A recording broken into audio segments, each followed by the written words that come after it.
Dr. Shruti Malik on the broadcast with me. You know, there is this fresh statistics that are pouring in and quite concerning that at this point of time, the hospitalization rate for those who are suffering from COVID newest variant Omicron is hovering at 5 to 10%.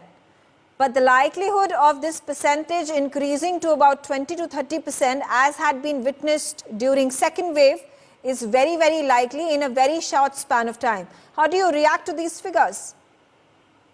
See, Megha, definitely the data that are coming are absolutely fine, because here in the second wave, what we found was that this virus was affecting our lower lungs and it was creating a lot more of pneumonia. So once your lower lungs are affected, your chances of hospitalization increase because the oxygen requirement obviously increases. But when we talk about the third wave, I would not say that it is a milder wave, because even WHO has been continuously saying that all the variants of COVID have a potential to make a patient fall sick, and they all are life-threatening. But definitely we are seeing that the number of admissions, the hospitalization has gone down.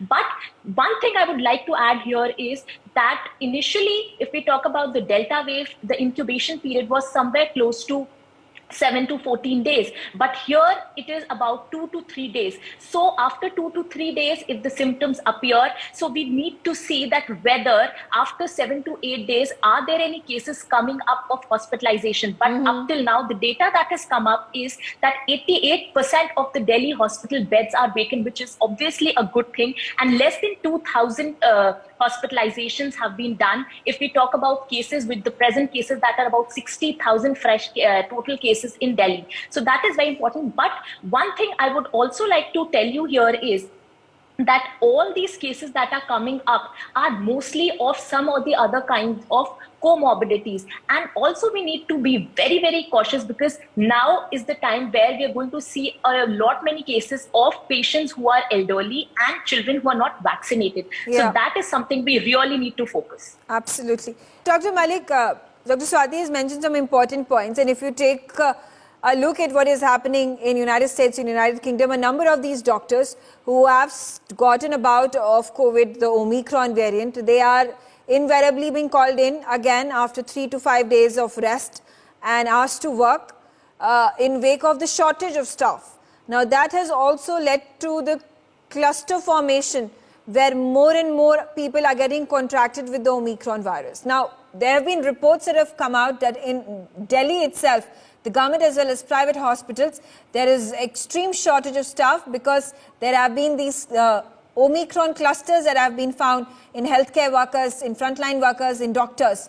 In such a paucity of doctors, where the peak has not even been reached and we are already falling short of doctors and healthcare workers and frontline workers, what should be our game plan? See, Megha, I must tell you that up till now, also, if we talk about Delhi, there are 750 doctors in 6 big hospitals of Delhi who have turned out to be positive, and more than 350 residents have also been positive. But that being said, obviously, if we see in the first wave also, Megha, they are frontline workers, and we all understand that we have the chances of turning out to be positive. But then if we talk about the wave, the third wave, where we are seeing mild cases being coming out, mild symptoms being there, definitely these doctors will again rejoin and serve the community. So definitely that is a challenge. But obviously we are not seeing a lot of hospitalization, so it holds true for doctors as well. And I feel this is the only community which can help patients and treat them well. So I feel there's no other option right in front of us than to take care of ourselves. And I would like to suggest that all the healthcare workers who haven't turned positive yet should immediately start with their booster doses, because from today we are actually inoculating all the healthcare workers and people above the age of 60 years. So I think the more protection we take, the better it is, because that is the only thing that is right in front of us. And one more thing, Megha, is that obviously right now we are just seeing a tip of iceberg if we talk about the number of cases. We have tested close to 15 lakh people in India, and these are the ones that have been reported. There are many cases which are not being reported because now there are self-testing kits, people are not informing the government. So obviously, yet we are expecting that there could be an astronomical increase in the number of cases. So I feel everyone should be very, very careful, and there shouldn't be any hesitancy when it comes to taking your booster doses. There shouldn't be any sort of discrepancy when it comes to taking precautions, because right now we are not undergoing any sort of a lockdown. We already know what all social protocols we need to follow, and I think all these things would actually help us not add any sort of a fuel in days to come. Okay. Dr. Malik, a last question for you before I close this discussion. Are there any lessons, good, bad and ugly, that can be learnt from Europe and America in wake of their healthcare infrastructure being overstretched yet again, in terms of them keeping their cities and districts open, even in wake of the surging cases, because they don't want to hit the livelihoods of the people this time around, and in wake of the severity of the variant being much lesser than the Delta variant?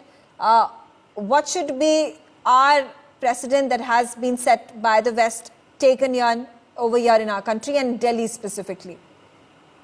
Okay, so Megha, I would like to tell you, if we talk about these European countries or the developed nations, they have way back they started with their vaccination program for children, which I feel was slightly, late if we talk about India. So now they are already vaccinating, countries like Italy, Spain, they're already vaccinating children between the age of 5 to 11 years.